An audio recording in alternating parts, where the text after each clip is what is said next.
Viral কদমপুলি পিঠা বানাতে গিয়ে যে আমার এই অবস্থা হবে সেটা আমি কল্পনাও করতে পারিনি। এই পিঠাটি বানাতে গিয়ে আমার সাথে যা হয়েছে তা আমি আপনাদের সাথে শেয়ার করব এবং এই পিঠাটি বানানো আপনাদের সঙ্গে শেয়ার করব। পিঠাটি তৈরি করার জন্য আমি তাল ও চালের গুঁড়া দিয়ে এই খামিরটা তৈরি করেছিলাম। এরপর হচ্ছে নারিকেল ও গুড় দিয়ে আমি পুরটা তৈরি করেছি। এরপরে ভিডিওতে দেখানো প্রসেসে আমি পিঠাগুলো বানিয়ে নিয়েছি।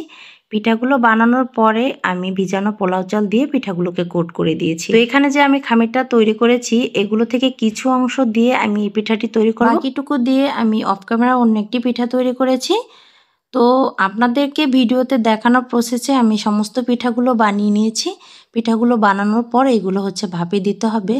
তো এগুলো আমি ভাপে দেওয়া পর্যন্ত ভিডিও শ্যুট করেছিলাম। বাট যখন এই পিঠাগুলো একদম রেডি হয়ে গেছে তখন যে এটার লুকটা এতটা সুন্দর ছিল দেখে তো আমার মাথা পুরাই খারাপ হয়ে গেছে।